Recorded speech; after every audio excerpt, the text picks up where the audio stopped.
Hello all welcome to my channel. ఇంతకుముందు క్లాసెస్‌లో మనం 8థ్ బయో వరకు ఉన్నటువంటి బిట్స్ అన్నిటిని కూడా లెసన్ వైస్ చూసాం కదండీ. అయితే నైన్త్ బయో అండ్ 10థ్ బయో కూడా చేయమని చాలామంది అడుగుతున్నారు. బట్ ప్రిపేర్డ్ నోట్స్ లేకపోవడం వల్ల నేను చేయలేకపోయాను. సో, ఇప్పుడైతే నేను 10థ్ బయో చేస్తున్నానండి. ఇది ఫినిష్ అయిన తర్వాత 9థ్ బయో నోట్స్ ఇవ్వడానికి ట్రై చేస్తాను. ఓకే. అండ్ ఇంకొకటేంటంటే మన ఛానల్ నేమ్‌ని నేను చేంజ్ చేశానండి. ఇంతకుముందు చాలామంది కామెంట్స్ చేశారు. టెలిగ్రామ్ కూడా చేశారు. ఆహ్, క్లాసెస్‌కి, నేమ్‌కి సింక్ అవ్వట్లేదు మేడం చేంజ్ చేయమని. సో, అందుకోసమే నేను నేమ్ చేంజ్ చేశాను. కన్‌ఫ్యూజ్ అవ్వకండి. ఓకే. అండ్ ఇప్పుడొచ్చేసి 10థ్ క్లాస్ బయోసైన్స్‌లో ఉన్నటువంటి ఫస్ట్ లెసన్ పోషణ, ఆహార సరఫరా వ్యవస్థ. ఇందులో ఉన్నటువంటి బిట్స్‌ని ఈ క్లాస్‌లో చూద్దాము. అండ్ ఇంకొకటేంటంటే బిట్స్ చాలా ఎక్కువగా ఉన్నాయండి. రాయడానికి మాక్సిమం 3, 4, 5 అవర్స్ వరకు కూడా టైం పడుతుంది. కాబట్టి 2, 3 లెసన్స్‌ని ఒకే క్లాస్‌లో చేయడం అనేది చాలా కష్టము. సింగిల్ లెసన్స్ చేసిన తర్వాత ఫైనల్‌గా అన్ని లెసన్స్‌ని కలిపి ఫుల్ వీడియో నేను అప్‌లోడ్ చేస్తాను. ఓకేనా?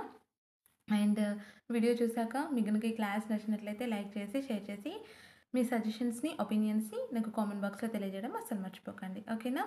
అండ్ ఫస్ట్ లెసన్ వచ్చేసి పోషణ, ఆహార సరఫరా వ్యవస్థ. ఓకే. ఇందులో ఫస్ట్ పాయింట్. జీవులన్నింటికి వాటి జీవక్రియలను నిర్వర్తించడానికై జీవుల శారీరక ఉష్ణోగ్రతను క్రమబద్ధీకరించుకోవడానికి ఆహారం అవసరం. జీవులన్నింటికి కూడా వేటిని చేసుకోవడానికి ఆహారం అవసరం అండి? వారి యొక్క జీవక్రియలను నిర్వర్తించడానికి అండ్ అదేవిధంగా శారీరక ఉష్ణోగ్రతను క్రమబద్ధీకరించుకోవడానికి ప్రతి జీవికి కూడా ఆహారం అనేది అవసరం. ఆహార సేకరణ, పోషణ అనేది కణం నుంచి కణానికి, జీవి నుండి జీవికి భిన్నంగా ఉంటుంది. ఓకేనా? ఆహార సేకరణ అండ్ పోషణ అనేది వేటికి భిన్నంగా ఉంటుందండి. ఒక కణం నుంచి ఇంకో కణాన్ని గనుక పోల్చి చూసినా విభిన్నంగా ఉంటుంది. అదేవిధంగా ఒక జీవికి ఇంకొక జీవికి కూడా విభిన్నంగా ఉండడం జరుగుతుంది. నెక్స్ట్ స్వయం పోషకాలలో పోషణ. అందులో ఫస్ట్ పాయింట్ స్వయం పోషకాలలో కాంతి శక్తిని ఉపయోగించుకొని రసాయన సమ్మేళనాలను తయారు చేసుకుంటాయి. ఏవి స్వయం పోషకాలు ఏవైతే ఉన్నాయో అవన్నీ కాంతి యొక్క శక్తిని ఉపయోగించుకొని వాటి నుంచి రసాయనిక సమ్మేళనాలను తయారు చేసుకుంటాయి. అవి నేలలోని నీరు మరియు ఖనిజ లవణాలను అండ్ అదేవిధంగా గాలిలోని కొన్ని వాయువులను ఉపయోగించి అంటే సరళ పదార్థాలండి. ఇక్కడ ఏం చెప్పుకుంటున్నాం? నేలలో ఉన్నటువంటి నీరు మరియు ఖనిజ లవణాలు అండ్ గాలిలోని కొన్ని వాయువులు. సో, ఇవన్నీ కూడా ఏంటి? సరళ పదార్థాలు. సో, ఇటువంటి సరళ పదార్థాలను ఉపయోగించి కార్బోహైడ్రేట్స్, ప్రోటీన్స్, లిపిడ్స్ వంటి సంక్లిష్ట పదార్థాలను ఉత్పత్తి చేస్తాయి. Next point. ప్లాంట్స్‌లో వివిధ రకాల జీవక్రియలు జరుగుతున్నప్పటికీ ఒక్క కిరణజన్య సంయోగ క్రియ ద్వారానే సమస్త జీవకోటికి ఆహారం అందించేటటువంటి వనరులుగా మొక్కలు గుర్తించబడ్డాయి. మొక్కల్లో అంటే కిరణజన్య సంయోగ క్రియ ఒకటే కాదండి. చాలా జీవక్రియలు జరుగుతూ ఉంటాయి కదంటే వివిధ రకాల జీవక్రియలు అనేటివి జరుగుతూ ఉంటాయి కదా! సో, ఎన్ని జరిగినప్పటికీ కూడా ఒక కిరణజన్య సంయోగ క్రియ ఫోటోసింథసిస్ ద్వారా మాత్రమే సమస్త జీవకోటికి ఆహారం అందించేటటువంటి వనరులుగా మొక్కలనేటివి గుర్తించబడ్డాయి. నెక్స్ట్ కిరణజన్య సంయోగ క్రియ. ఇందులో ఫస్ట్ పాయింట్. కిరణజన్య సంయోగ క్రియ జరిపేటటువంటి మొక్కల పత్రాలు ఆకుపచ్చ రంగులో ఉండేటటువంటి వర్ణకాలను కలిగి ఉంటాయి. ఏ మొక్కలండి? ఫోటోసింథసిస్ జరిపేటటువంటి మొక్కలు ఏవైతే ఉంటాయో వాటి యొక్క పత్రాలు ఏ కలర్‌లో ఉంటాయి? ఆకుపచ్చ రంగులో ఉండేటటువంటి వర్ణకాలను కలిగి ఉంటాయి. సో, మరి దాన్ని ఏమంటారంటే పత్రహరితం అని చెప్పేసి పిలవడం జరుగుతుంది. అయితే ఇవి కాంతి శక్తిని ఉపయోగించి సరళ అకర్బన పదార్థాలను సంక్లిష్ట కర్బన అణువులుగా మారుస్తాయి. ఏదండి? మొక్కలు కాంతి శక్తిని ఉపయోగించుకొని వేటిగా మారుస్తాయి? సరళ అకర్బన పదార్థాలను సంక్లిష్ట కర్బన అణువులుగా మారుస్తాయి. దీన్నే ఫోటోసింథసిస్ లేదా కిరణజన్య సంయోగ క్రియ అని చెప్పేసి పిలవడం జరుగుతుంది. అయితే ఈ ఫోటోసింథసిస్ అనేది చాలా సంక్లిష్టమైనటువంటి ప్రక్రియ. అయితే దీనిలో అనేక రకాల చర్యలు క్రమపద్ధతిలో జరగడంతో పాటు అనేక మధ్యస్థ సమ్మేళనాలు కూడా ఏర్పడుతుంటాయి. దేనిలో అండి? కిరణజన్య సంయోగ క్రియలో అనేక రకాల చర్యలు ఒక క్రమ పద్ధతిలో జరుగుతుండటంతో పాటు వాటిలో అనేక రకాలైనటువంటి మధ్యస్థ సమ్మేళనాలు కూడా ఏర్పడుతూ ఉంటాయి. గత 200 సంవత్సరాలుగా కిరణజన్య సంయోగ క్రియ విధానాన్ని సరళమైన సమీకరణ రూపంలో సూచించుటకు ఎంతోమంది శాస్త్రవేత్తలు ప్రయత్నిస్తున్నారు. అయితే 1931వ సంవత్సరంలో సిబి వాన్ నీల్ అనేటటువంటి డచ్ శాస్త్రవేత్త అండి. సో ఇతను ప్రతిపాదించినటువంటి సమీకరణాన్ని ప్రామాణికంగా ఆమోదించి ఇప్పటికీ ఉపయోగిస్తున్నాం. ఏ సంవత్సరంలో అండి? 1931వ సంవత్సరంలో సిబి వాన్ నీల్, ఇతను డచ్కి చెందినటువంటి శాస్త్రవేత్త. సో ఇతను ప్రతిపాదించినటువంటి సమీకరణం ఏదైతే ఉందో ఆ సమీకరణాన్ని ప్రామాణికంగా ఆమోదించి ఇప్పటికీ కూడా ఉపయోగిస్తున్నాం. మరి ఆ ఫార్ములా ఏంటంటే CO2 + 2H2O. ఇది సూర్యకాంతి సమక్షంలో పత్రహారతాన్ని ఉపయోగించుకొని చర్య జరపడం వల్ల CH2O + H2O + O2 అనేటటువంటి ఉత్పన్నాలను ఏర్పరుస్తున్నది. ఓకేనా? ఇది వచ్చేసి డచ్ శాస్త్రవేత్త అయినటువంటి సిబి వాన్ నీల్ 1931వ సంవత్సరంలో ప్రతిపాదించినటువంటి సమీకరణం. దేని గురించి?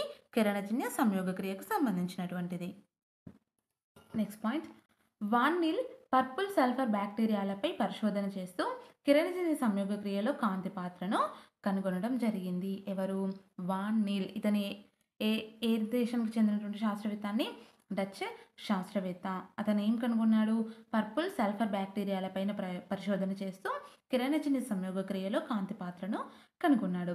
అయితే బ్యాక్టీరియాలు H2Oకు బదులుగా H2Sని ప్రారంభ పదార్థంగా ఉపయోగిస్తాయి. బ్యాక్టీరియాలు వేటిని ప్రారంభ పదార్థంగా ఉపయోగిస్తాయండి? H2Oకి బదులుగా H2Sని ప్రారంభ పదార్థంగా ఉపయోగిస్తాయి. నెక్స్ట్, ఈ బ్యాక్టీరియాలు జరిపేటటువంటి కిరణజన్య సంయోగ క్రియలో ఆక్సిజన్ బదులు సల్ఫర్ వెలువడడాన్ని ఆయన గుర్తించారు. నెక్స్ట్ వన్, రాబర్ట్ హిల్ ఈ చర్యలో నీటి నుండి ఆక్సిజన్ వెలువడుతుందని నిరూపించాక నీల్ సమీకరణం ఈ విధంగా మార్పు చెందింది. అదేంటి? 6CO2 + 12H2O. ఇది కాంతి సమక్షంలో పత్రహర్తాన్ని ఉపయోగించుకొని C6H12O6 అండ్ అదేవిధంగా 6H2O + 6O2ని ఉత్పత్తి చేయడం జరుగుతుంది. ఇది వచ్చేసి వాన్ నీల్ యొక్క సమీకరణం అనేది మార్పు చెందగా వచ్చినటువంటి సమీకరణం. ఓకేనా? నెక్స్ట్, మొక్కలు మొదట సరళమైన కార్బోహైడ్రేట్స్ను తయారు చేసుకొని తర్వాత స్టార్చ్ వంటి సంక్లిష్ట పిండి పదార్థాలను మరియు అదేవిధంగా సెల్యులోజ్ను సంశ్లేషిస్తాయి. మొక్కలు మొదటగా వేటిని? సరళమైనటువంటి కార్బోహైడ్రేట్స్ని తయారు చేసుకుంటాయి. తర్వాత స్టార్చ్ వంటి సంక్లిష్ట పదార్థాలు ఏవైతే ఉంటాయో వాటిని మరియు సెల్యులోజ్ని సంశ్లేషిస్తాయి. నెక్స్ట్ వన్, ఆకులో పిండి పదార్థం ఉంటుంది అంటే ఆ పిండి పదార్థం అనేది ఒక రకమైన కార్బోహైడ్రేట్ ఉంటుంది అని చెప్పేసి తెలియడానికి ఒక కృత్యం అనేది ఇచ్చారండి, ఎలా తెలుసుకోవాలని చెప్పేసి. సో అదేంటంటే మిథైలేటెడ్ స్పిరిట్ ఉన్నటువంటి టెస్ట్ ట్యూబ్ ఉంటుంది కదా, సో అందులో ఆకును ముంచేసి దాన్ని అంటే ఆ పరీక్ష నాలుకని నీరు ఉన్నటువంటి బీకార్లో పెట్టి వేడి చేసామనుకోండి. సో అప్పుడు ఆ ఆకు ఏమవుతుందంటే దాని యొక్క రంగును కోల్పోయి లేత తెలుపు రంగులోకి మారుతుంది. ఏ రంగులోకి? లేత తెలుపు రంగులోకి మారుతుంది. సో అప్పుడు ఆ ఆకుని ఒక పెద్ద డిష్లోకి తీసుకొని పూర్తిగా పరిచి ఆ ఆకు పైన అయోడిన్ లేదా బెటాడిన్ని వేయగా అది నీలి నలుపు రంగుకు గనక మారితే అక్కడ పిండి పదార్థం ఉన్నట్టుగా మనకు అంటే పిండి పదార్థం యొక్క ఉనికి అనేది తెలుస్తుంది. ఓకేనా అండి? మిథైలేటెడ్ స్పిరిట్ ఉన్న టెస్ట్ ట్యూబ్లో ఆకుని ముంచాలి. దాన్ని ఏం చేయాలి?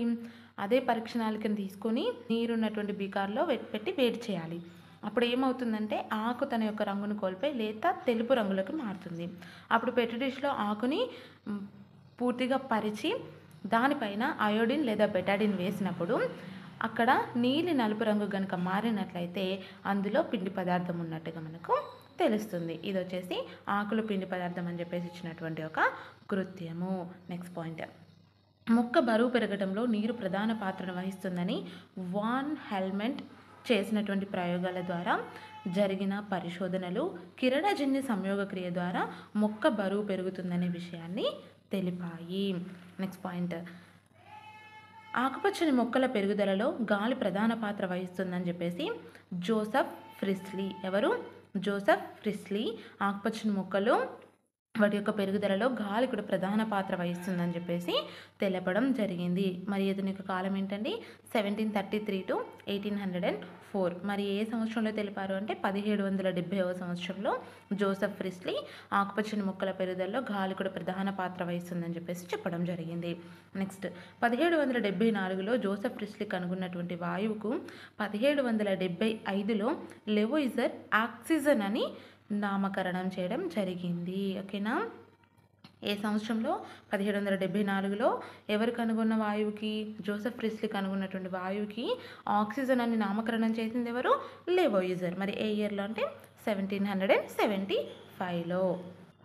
నెక్స్ట్ పాయింట్, వాయు వినిమయం ఆకులలోని పత్రరంధ్రాల ద్వారా మరి అవి తెరుచుకొని ఉన్నంతసేపు జరుగుతూనే ఉంటుంది.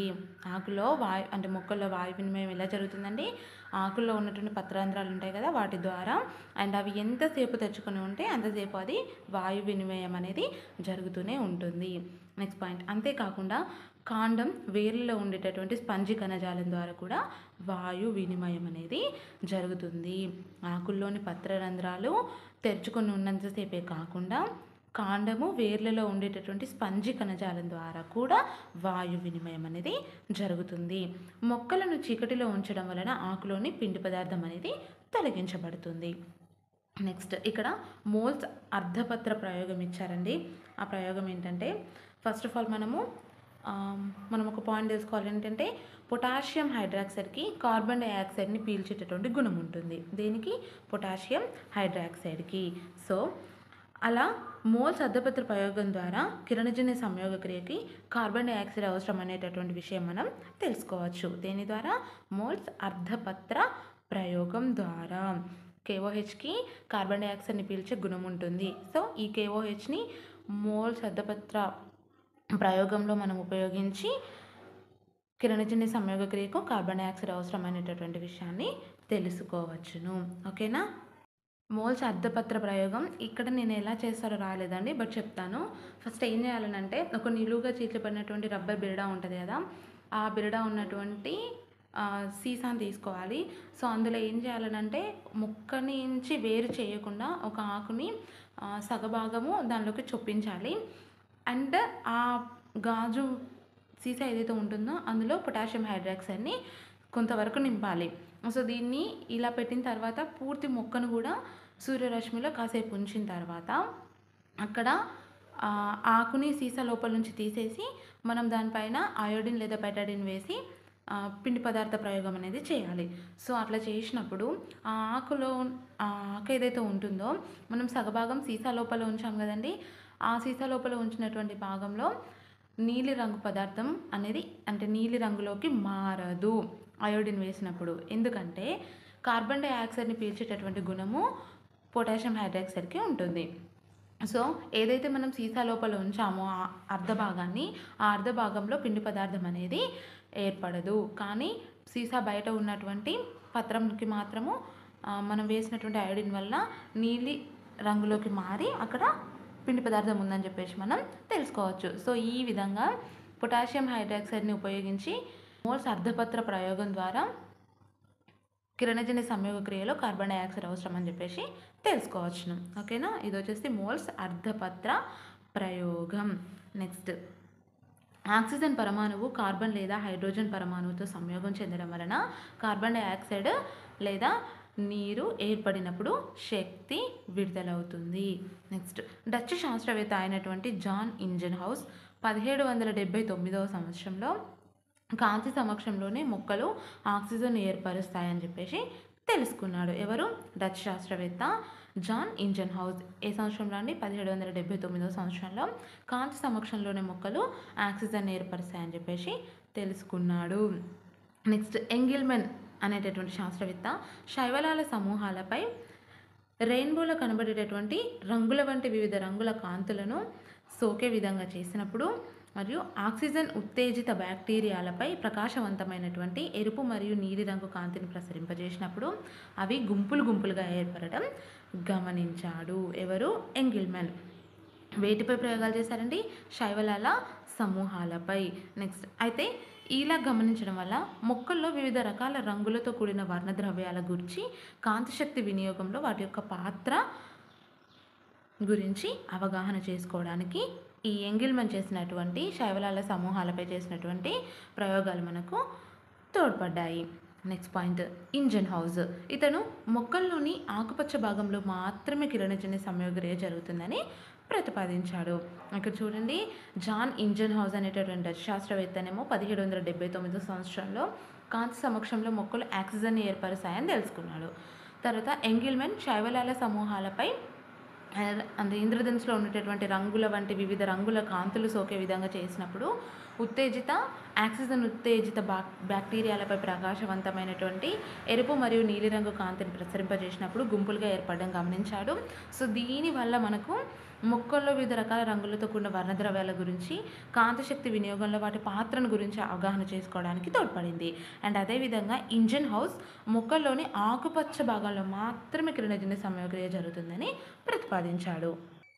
నెక్స్ట్ పాయింట్, 4 దశాబ్దాల పరిశోధన అనంతరం శాస్త్రవేత్తలు ఆకుల నుండి ఆకుపచ్చని పదార్థాన్ని వేరు చేశారు. ఎన్ని దశాబ్దాల పరిశోధనల అనంతరం అండి? 4 దశాబ్దాల పరిశోధనల అనంతరం శాస్త్రవేత్తలు ఆకుల నుంచి ఆకుపచ్చ పదార్థాన్ని వేరు చేశారు. 1817లో పెల్లిటియర్ మరియు కావెన్షో వీరిరువురు కలిసి మొక్కలోని ఆకులో ఉండేటటువంటి ఆకుపచ్చని పదార్థాన్ని వేరు చేసి దానికి ఆ యొక్క కషాయానికి పత్రహరితం అనేటటువంటి నామకరణం చేశారు. పత్రహరితానికి ఆ నామకరణం చేసింది ఎవరండి? పెల్లిటియర్ అండ్ కావెన్షో. నెక్స్ట్ ఇక్కడ క్లోరోఫిల్, పత్రహరితానికి క్లోరోఫిల్ అంటాం కదా. సో క్లోరోఫిల్ అంటే అర్థం ఏంటంటే ఆకుపచ్చని ఆకులు అని చెప్పేసి అర్థము. నెక్స్ట్ 1883లో జూలియస్ వాన్ సాక్స్ ఇతను పత్రహరితం మొక్కలోని కణమంతా వ్యాపించి ఉండదని గమనించాడు. మనకు పెల్లిటియర్ అండ్ కావెన్షో ఏమో పత్రహరితానికి ఆ పేరు పెట్టారు. ఇక్కడ క్లోరోఫిల్ అంటే అర్థం ఆకుపచ్చని ఆకులు అని. 1883వ సంవత్సరంలో జూలియస్ వాన్ సాక్స్ అనేటటువంటి శాస్త్రవేత్త ఈ పత్రహరితం అనేది మొక్కలోని కణమంతా వ్యాపించి ఉండదు అని చెప్పేసి గమనించాడు. అయితే క్లోరోఫిల్ కణం లోపలి ప్రత్యేక కణాంగాలలో ఉంటుంది. వాటినే హరితరేణువులు అంటారు. క్లోరోఫిల్ అనేది పత్రంలో ఉన్నటువంటి అన్ని కణాలలో అంటే కణమంతా కూడా వ్యాపించి ఉండదు. కణంలో ఉండేటటువంటి ప్రత్యేకమైనటువంటి కణాంగం ఏదైతే ఉంటుందో అందులో మాత్రమే ఉంటుంది. సో ఈ పత్రహరితాన్ని కలిగి ఉండేటటువంటి ప్రత్యేక కణాంగాలే హరితరేణువులు. నెక్స్ట్ మొక్కల్లో పత్రరంధ్రాల్లోని రక్షక కణాలు మరియు సంధాయక కణజాలంలో క్లోరోప్లాస్ట్లు ఉంటాయి. క్లోరోప్లాస్ట్లు అంటే ఏంటండి? హరిత రేణువులు. సో మరి ఈ హరిత రేణువులు ఎక్కడ ఉంటాయి? మొక్కల్లోని పత్రరంధ్రాల్లోని రక్షక కణాలు మరియు సంధాయక కణజాలంలో ఉంటాయి. మరి ఎంతవరకు ఉంటాయంటే 40 నుంచి 100 వరకు ఉండటం జరుగుతుంది. నెక్స్ట్ 1954వ సంవత్సరం తర్వాత డేనియల్ ఆర్నెస్ మొక్క యొక్క కణాన్ని మెల్లిగా పగలగొట్టి కిరణజన్య సంయోగక్రియ నిర్వహణకు తోడ్పడేటటువంటి హరిత రేణువులను వేరు చేయగలిగాడు. ఎవరు? డేనియల్ ఆర్నెస్. ఏ సంవత్సరం? 1954వ సంవత్సరం తర్వాత మొక్క యొక్క కణాన్ని మెల్లిగా పగలగొట్టి కిరణజన్య సంయోగక్రియ ఫోటోసింథసిస్ నిర్వహణకు తోడ్పడేటటువంటి క్లోరోప్లాస్ట్లు ఏవైతే ఉన్నాయో వాటిని వేరు చేయగలిగాడు. ఓకేనా? నెక్స్ట్ హరిత రేణువులు, క్లోరోప్లాస్ట్. ఈ హరిత రేణువులు త్వచంతో కూడినటువంటి నిర్మాణాలు. ఇందులో ఎన్నంటే 3 త్వచాలు ఉంటాయండి. క్లోరోప్లాస్ట్లకు ఎన్ని త్వచాలు ఉంటాయి? 3 త్వచాలు ఉంటాయి. 3వ త్వచం థైలకాయిడ్ దుంతరలను కలిగి ఉంటుంది. ఎన్నవ త్వచం? 3వ త్వచం. హరిత రేణువులు 3 త్వచాలతో కూడి ఉంటాయి. ఆ 3వ త్వచం ఏదైతే ఉందో అది థైలకాయిడ్ దుంతరలను కలిగి ఉంటుంది. ఈ థైలకాయిడ్ దుంతరలనే గ్రాన అంటారు. అయితే ఈ ప్రదేశంలో కాంతి గ్రహించబడుతుంది. హరిత రేణువుల్లోని గ్రాన ఏదైతే ఉందో ఆ ప్రదేశంలోనే కాంతి అనేది గ్రహించబడుతుంది. దుంతరల మధ్య ద్రవంతో కూడినటువంటి భాగం ఉంటుంది. దీన్ని ఏమంటారు? స్ట్రోమా అంటారు. ఇక్కడండి ఈ హరిత రేణువులో ఉండే 3వ త్వచంలో థైలాకాయిడ్ దుంతరలు కలిగి ఉంటుందని చెప్పుకున్నాం కదా. సో ఈ దుంతరల మధ్యలో ద్రవంతో నిండినటువంటి భాగం ఉంటుంది. దీన్ని ఏమంటారంటే స్ట్రోమా అంటారు. ఇందులో జరిగేటటువంటి అనేక రకాల చర్యల వలన గ్లూకోజ్ సంశ్లేషించబడుతుంది. ఇందులో జరిగేటటువంటి స్ట్రోమాలో జరిగేటటువంటి అనేక రకాల చర్యల వలన గ్లూకోజ్ అనేది సంశ్లేషించబడుతుంది. అండ్ గ్లూకోజ్ ఇక్కడ పిండి పదార్థంగా మారిపోతుంది. నెక్స్ట్ పాయింట్, క్లోరోప్లాస్ట్లో కాంతిని శోషించేటటువంటి పదార్థాలను కిరణజన్య సంయోగ క్రియా వర్ణదాలు అంటారు. యాక్చువల్లీ పాయింట్స్ చాలా అంటే చాలా ఉన్నాయండి. ఎంతలా అంటే ఒక మ్యాక్సిమం ఒక 5 to 6 hours పడుతుంది ఒక లెసన్ రాయడానికి. చాలా అంటే చాలా ఇబ్బంది అవుతుంది రాయడం, అందులో క్లాస్ చేయడం అంటే ఇంకా చాలా ఇబ్బంది అవుతుంది. సో ఈచ్ క్లాస్ సింగిల్ లెసన్తోనే అప్లోడ్ చేశాను. అండ్ వీలైనంత వరకు తొందరగా 10th క్లాస్ బయో ఫినిష్ చేయడానికి ట్రై చేస్తాను. ఓకేనా? వీడియో నచ్చితే లైక్ చేసి, షేర్ చేసి, సబ్స్క్రైబ్ చేసుకొని మీ సజెషన్స్ని, ఒపీనియన్స్ కామెంట్ చేయడం అస్సలు మర్చిపోకండి. ఓకేనా? నెక్స్ట్ పాయింట్, పత్రహరితము రక్తంలోని హీమోగ్లోబిన్ అనేటటువంటి వర్ణకంలో ఉన్నటువంటి హీమ్ను పోలి ఉంటుంది. అయితే హీమోగ్లోబిన్లో ఐరన్ ఉంటుంది, మరి పత్రహరితంలో మెగ్నీషియం ఉంటుంది. పత్రహరితం అనేది దేన్ని పోలి ఉంటుందండి? రక్తంలోని హీమోగ్లోబిన్ అనేటువంటి వర్ణకంలో ఉండేటటువంటి హీమ్ని పోలి ఉంటుంది. అయితే మరి ఇక్కడ మనం హీమోగ్లోబిన్ చూసినట్లయితే హిమోగ్లోబిన్లో ఏముంటుంది? ఐరన్ ఉంటుంది. మరి పత్రహరితంలో మెగ్నీషియం ఉంటుంది. నెక్స్ట్ పాయింట్, పత్రంలోని హరితరేణువుల్లోని తైలకాయ ధుంతరల్లో 2 ప్రధాన రకాలైనటువంటి పత్రహరిత వర్ణదాలు ఉంటాయి. అందులో ఫస్ట్ వన్ క్లోరోఫిల్ ఏ, ఇది నీలి ఆకుపచ్చ వర్ణదంలో ఉంటుంది. నెక్స్ట్ క్లోరోఫిల్ బి, పసుపు ఆకుపచ్చ వర్ణదంలో ఉంటుంది.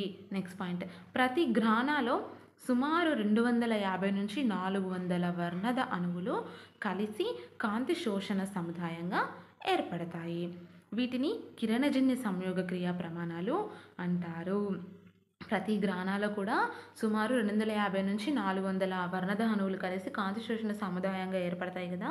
మరి వీటిని ఏమంటారంటే కిరణజన్య సంయోగ క్రియ ప్రమాణాలు అంటారు. కిరణజన్య సంయోగ క్రియ సందర్భంగా క్లోరోప్లాస్ట్లో అనేక సంఘటనలు జరుగుతాయి. సో ఈ జరిగేటటువంటి అనేక సంఘటనలలో ముఖ్యమైనవి ఏంటంటే 3. అందులో ఫస్ట్ వన్ కాంతి రసాయన శక్తిగా మారడము, సెకండ్ వన్ నీటి అణువు విద్యుత్ చెందడము, థర్డ్ వన్ కార్బన్ డైఆక్సైడ్ అణువు కార్బోహైడ్రేట్స్గా క్షయాకరణం చెందడము. కాంతిపై ఆధారపడేటటువంటి చర్యలు గ్రానాలో జరుగుతున్నాయి. మనం ఆల్రెడీ చెప్పుకున్నాం కదా, కాంతిని శోషించేటటువంటి భాగము ఏది హరితరేణువులో అంటే గ్రానా అని చెప్పేసి. సో కాంతిపై డిపెండ్ అయ్యేటటువంటి చర్యలు ఏదైనా కూడా ఎందులో జరుగుతాయి? గ్రానాలో జరుగుతాయి. మిగిలినటువంటి నిష్కాంతి చర్యలు స్ట్రోమాలో జరుగుతాయి. ఇక్కడ స్ట్రోమా అంటే ఏంటి? హరితరేణువుల్లో ఉండేటటువంటి తైలాకాయిడ్ దొంతరల మధ్య ద్రవంతో నిండి ఉన్నటువంటి భాగం ఏదైతే ఉందో దాన్ని స్ట్రోమా అంటారు. సో ఈ స్ట్రోమాలో నిష్కాంతి చర్యలు జరుగుతాయి. కాంతికి సంబంధించిన అంటే కాంతిపై డిపెండ్ అయ్యే చర్యలన్నీ కూడా గ్రానాలో జరుగుతుంటాయి. ఓకేనా? నెక్స్ట్ కిరణజన్య సంయోగ క్రియ యాంత్రికం. ఇందులో ఫస్ట్ వన్ వచ్చేసి కాంతి చర్య, దీన్ని కాంతి రసాయన దశ అని కూడా అంటారు. ఓకేనా? ఇందులో ఫస్ట్ పాయింట్, ఈ యొక్క చర్యలో అంటే కాంతి చర్యలో కాంతి ప్రధాన పాత్రను వహిస్తుంది. ఇందులో కాంతి ద్వారా ప్రేరేపించబడినటువంటి అనేక రసాయన చర్యలు ఒకదాని వెంట ఒకటి అతి త్వరగా జరుగుతూ ఉంటాయి. ఇందులో కాంతి చర్యలో ఈ దశనే కాంతి రసాయన దశ అని అంటారు. అయితే ఈ చర్య హరితరేణువులోని గ్రాన తైలాకాయిలలో జరుగుతుంది. ఓకేనా? సో మరి అది కూడా కొన్ని సోపానాలు ఇచ్చారండి ఇక్కడ. అందులో మొదటి సోపానం వచ్చేసి, మొదటి సోపానంలో ఏం జరుగుతుంది అంటే పత్రహరితాన్ని కాంతి శక్తికి బహిర్గతం చేసినప్పుడు ఫోటాన్లను శోషించి క్రియావంతం అవుతుంది. పత్రహరితంను కాంతి శక్తికి బహిర్గతం చేసినప్పుడు ఏం జరుగుతుంది?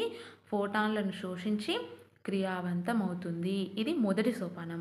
రెండవ సోపానంలో నీటి అణువు హైడ్రోజన్ హైడ్రాక్సిల్, ఇక్కడ నీటి అణువు అనేది హైడ్రోజన్ H+ అయాన్లు, అదేవిధంగా హైడ్రాక్సిల్ OH- అయాన్లుగా విచ్ఛిన్నం చేయడానికి ఈ కాంతి శక్తి అనేది వినియోగించబడుతుంది.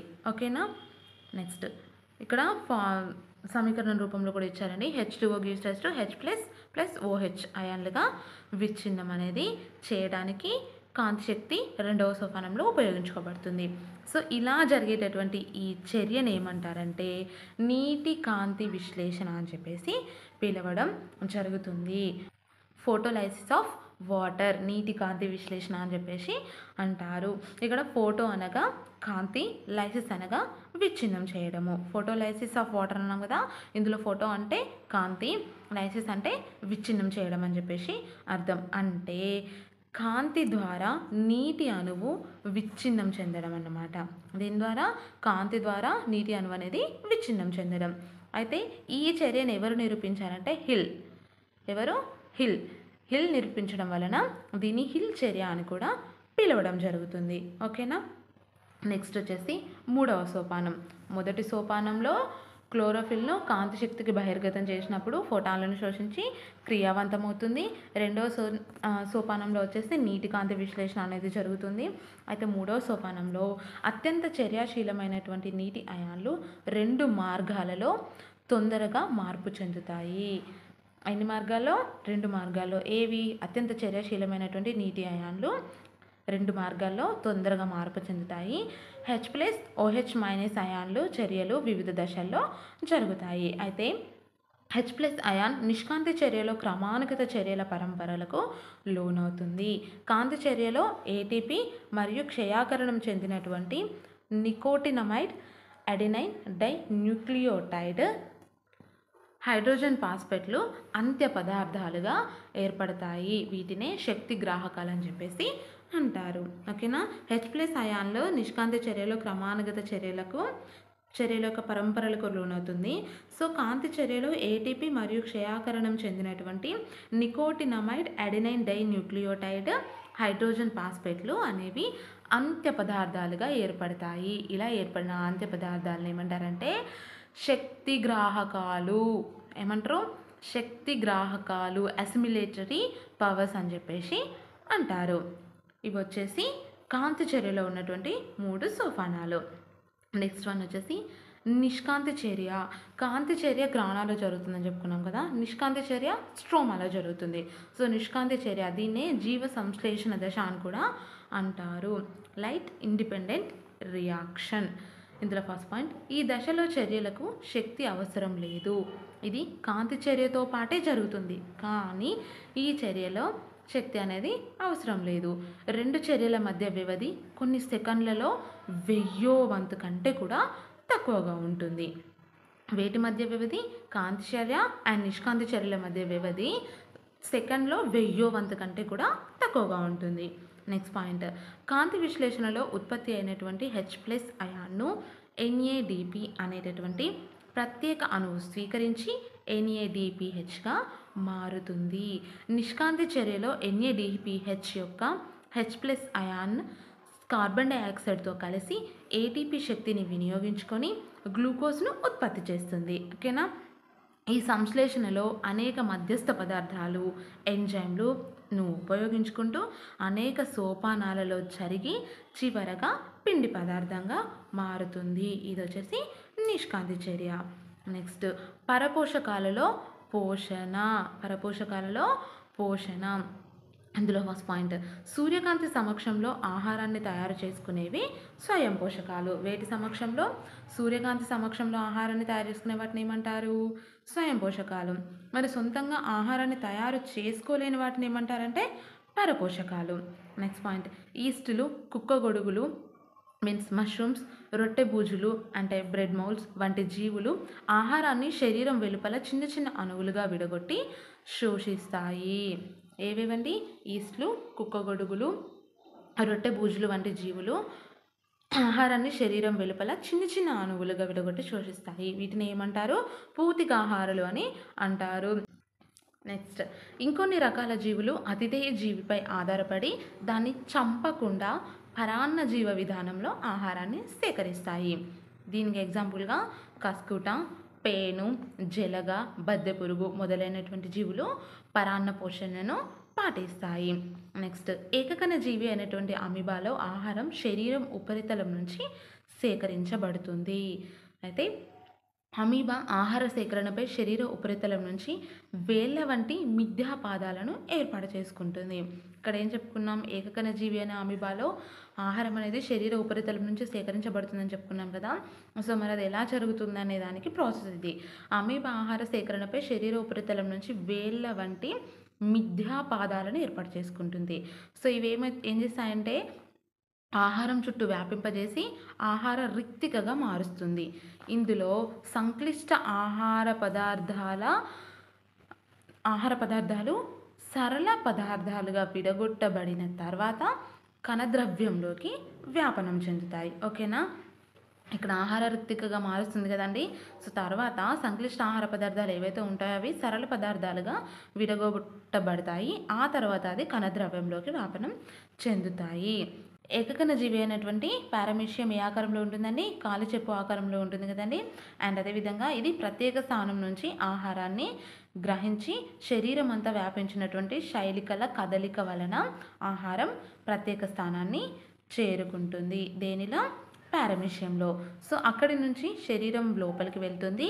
ఈ భాగాన్ని కణముఖం అంటారు. నెక్స్ట్ కస్కుటాలో పరాన్న జీవ పోషణ. మనం ఆల్రెడీ అక్కడ చెప్పుకున్నాం కదండి. పరాన్న జీవనం సాగించేటటువంటి వాటిలో ఎగ్జాంపుల్గా కస్కుటా మొక్కను కూడా తీసుకున్నామని. సో బంగారు తీగ కస్కుట ప్రజాతికి చెందినటువంటి ఆకులు లేకుండా తీగలు చుట్టుకుంటూ పెరిగేటటువంటి పత్రరహిత పరాన్న జీవ మొక్క.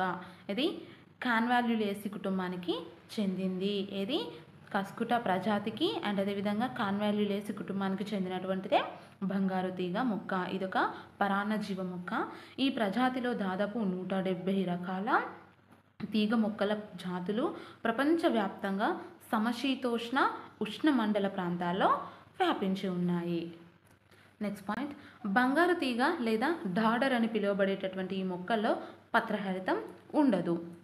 నెక్స్ట్ కస్కుటా రిఫ్లెక్సాలో చాలా తక్కువ మొత్తంలో పత్రహరితం ఉంటుంది. ఇందులో కస్కుటా రిఫ్లెక్సాలో చాలా తక్కువ మొత్తంలో పత్రహరితం ఉంటుంది. ఇది సూచకాలు ద్వారా ఆహారాన్ని సేకరిస్తుంది. దేని ద్వారా ఆహారాన్ని సేకరిస్తుందంటే చూషకాల ద్వారా ఆహారాన్ని సేకరిస్తుంది.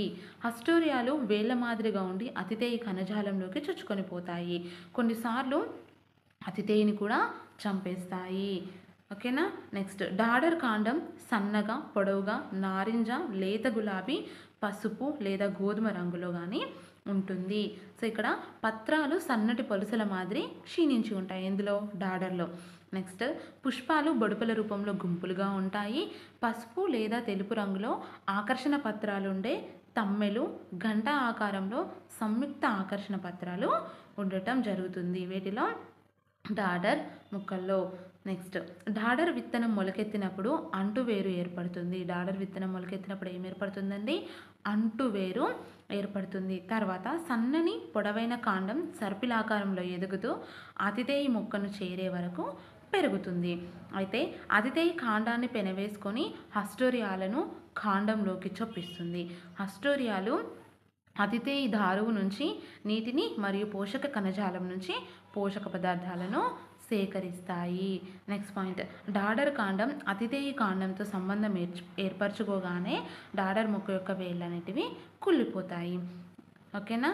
నెక్స్ట్ వచ్చేసి మానవునిలో జీర్ణ వ్యవస్థ. ఇందులో ఫస్ట్ పాయింట్, మానవ జీర్ణ వ్యవస్థ చాలా సంక్లిష్టమైనది. మానవునిలో ఆహారనాళం పొడవైనటువంటి గొట్టం వంటి నిర్మాణం. మరి ఆహారనాళం నోటి నుంచి పాయువు వరకు వ్యాపించి ఉంటుంది. నెక్స్ట్ పాయింట్, మనం ఆహారాన్ని తీసుకునే విధానాన్ని అంతరగ్రహణం అని అంటారు. నెక్స్ట్ వచ్చేసి ఆహారనాళం గుండా ఆహారం వెళ్ళేటటువంటి విధానం. ఫస్ట్ పాయింట్, ఆహారం నోటిలో దంతాలచే ముక్కలు చేయబడి లాలాజలంతో కలిసి తడిగా మెత్తగా జారుడు స్వభావాన్ని పొందుతుంది.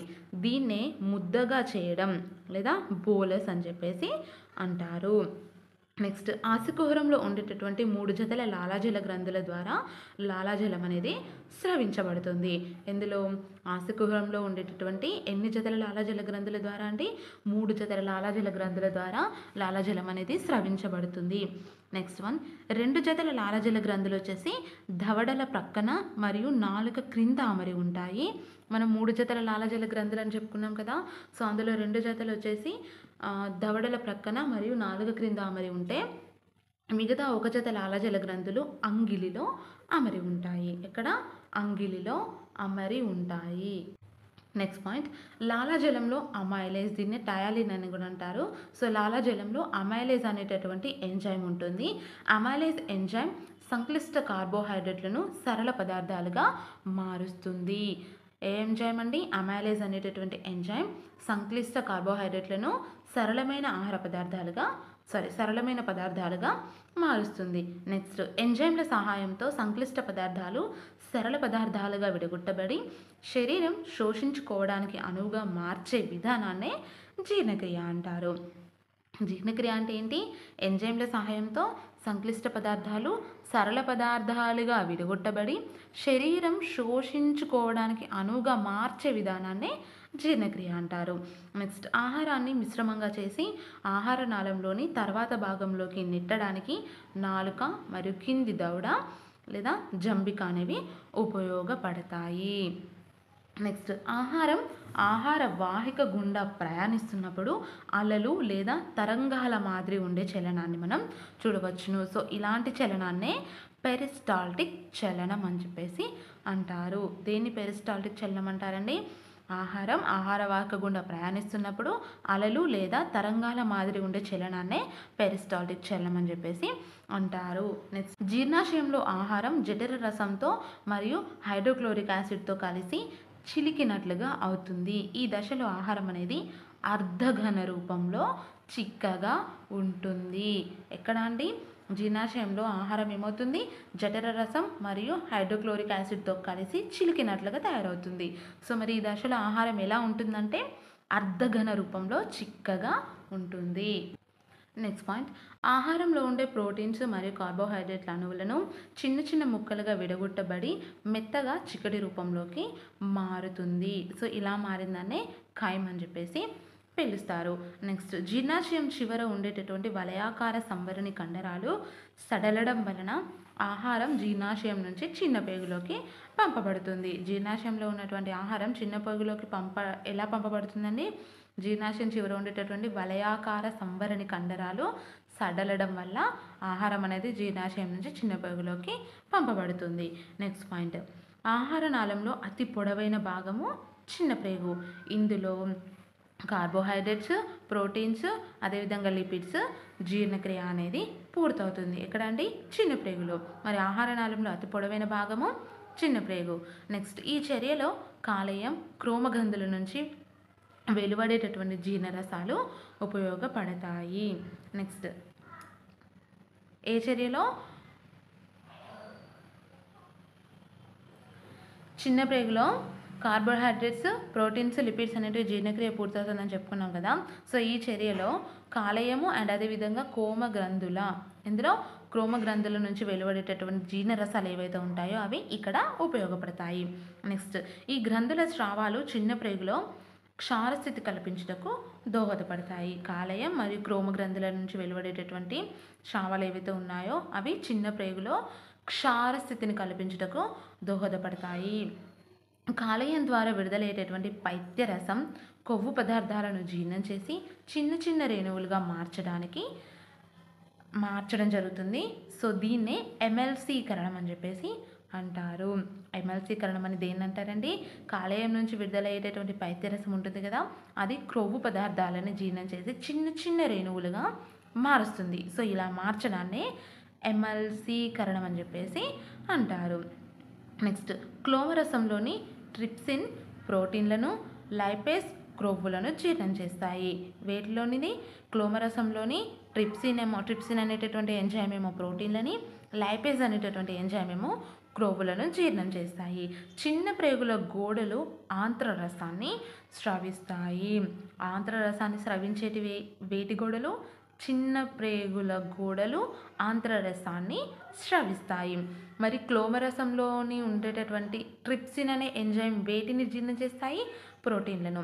లైపేజ్ ఎంజైమ్ దేన్ని జీర్ణం చేస్తాయి? క్రొవ్వులను. చిన్న ప్రేగుల గోడలు దేన్ని స్రవిస్తాయి? ఆంత్రరసాన్ని స్రవిస్తాయి. ఈ స్రావాలు ప్రోటీన్స్ మరియు లిపిడ్స్ మరింత చిన్న అణువులుగా శోషించుటకు వీలుగా మార్పు చెందాయి.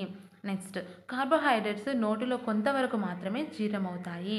జీర్ణాశయంలో మార్పులు చెందకుండా చిన్న ప్రేగుల్లో చేరిన తర్వాత అక్కడ క్షారస్థితిని కలిగి ఉండడం వలన పూర్తిగా జీర్ణమవుతాయి. చూడండి, మనం తీసుకునేటటువంటి కార్బోహైడ్రేట్స్ అనేటివి మన నోటిలో కొంతవరకు మాత్రమే జీర్ణమవుతాయి.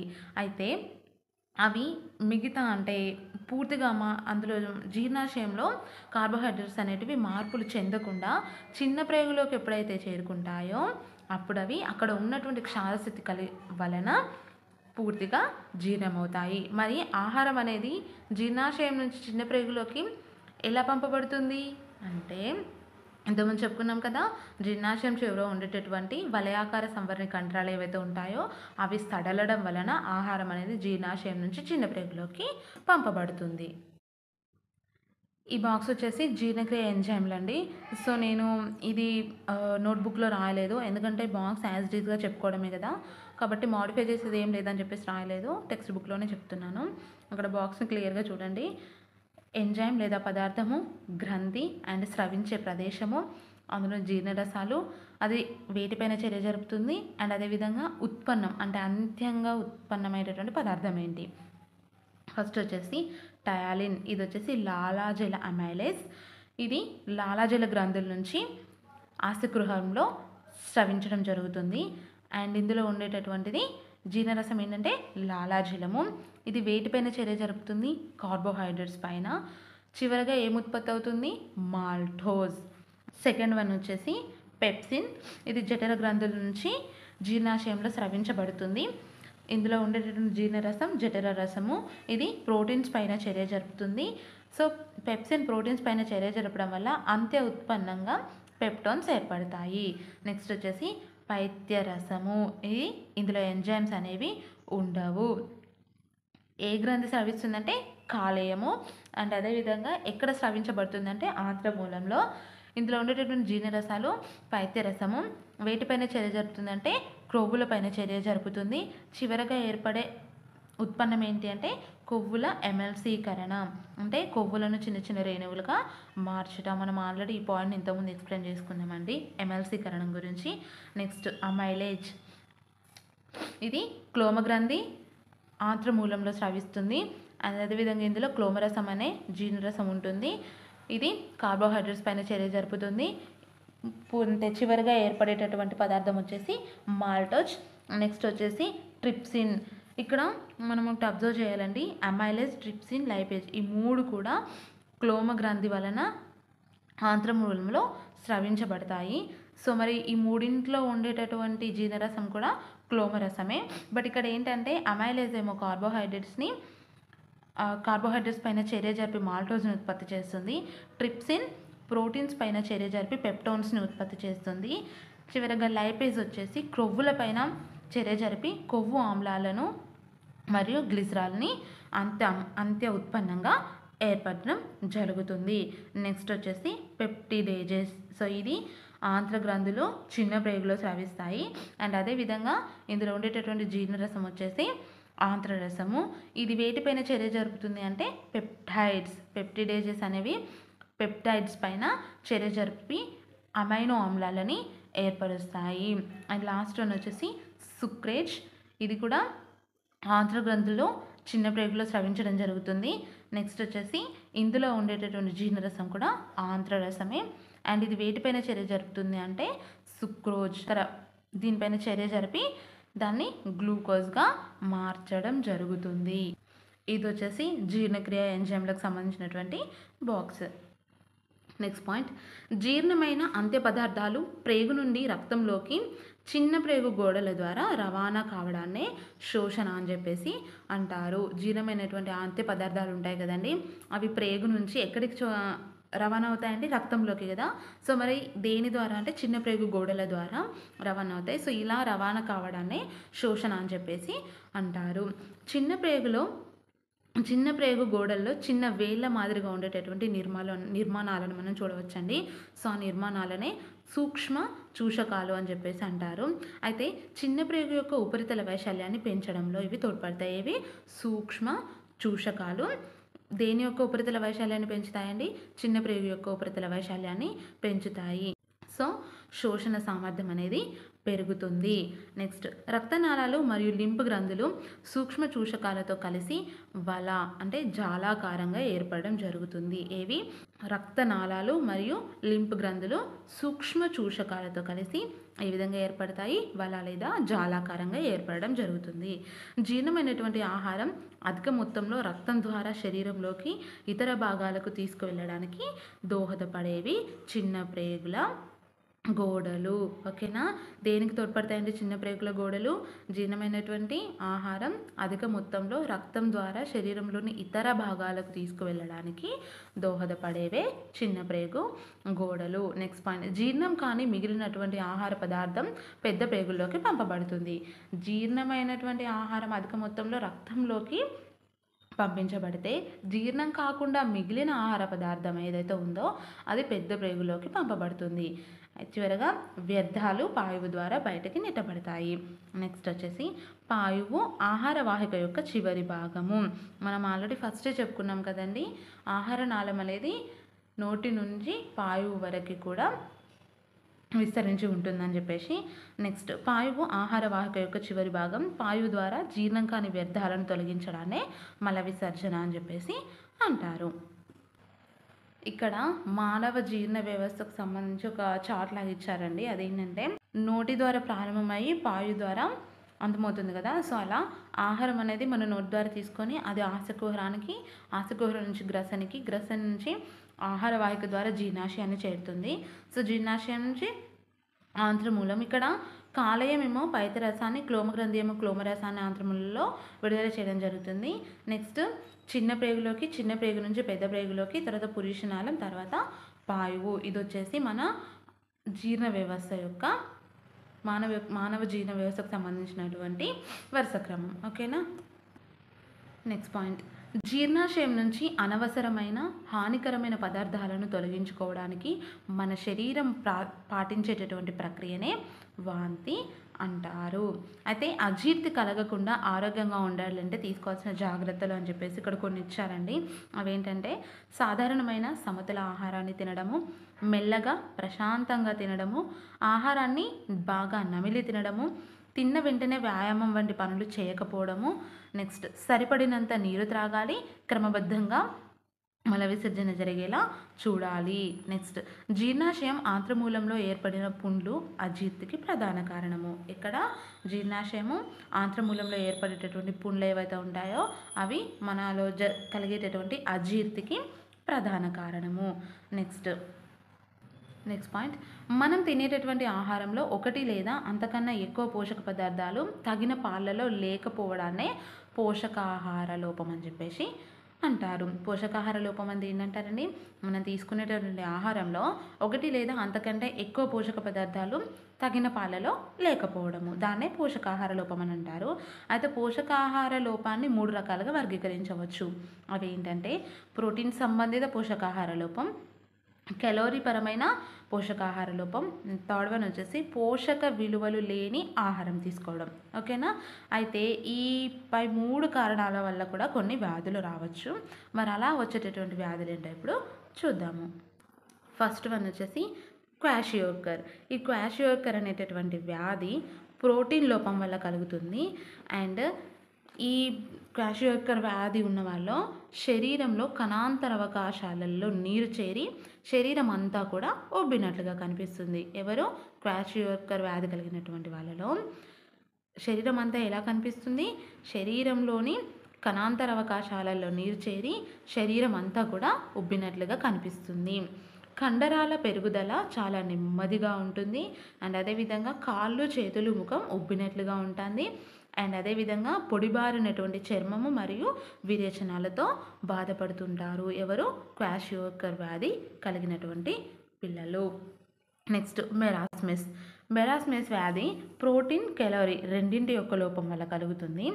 అయితే వెంటనే గర్భం దాల్చడం వల్ల పుట్టేటటువంటి పిల్లల్లో లేదా ఎక్కువ కాన్పులైనటువంటి తల్లికి పుట్టే పిల్లల్లో ఈ మెరాస్మస్ అనేటటువంటి వ్యాధి సంభవిస్తుంది. నెక్స్ట్ వీరిలో నిస్సత్తువ, బలహీనంగా ఉండడము, కండరాల పెరుగుదల లోపము, పొడిబారిన చర్మము, విరేచనాలు, ఈ విధమైనటువంటి లక్షణాలు ఎవరిలో కనిపిస్తాయండి? మెరాస్మస్ ఉన్నటువంటి వారిలో కనిపిస్తాయి. నెక్స్ట్ వచ్చేసి స్థూలకాయత్వము.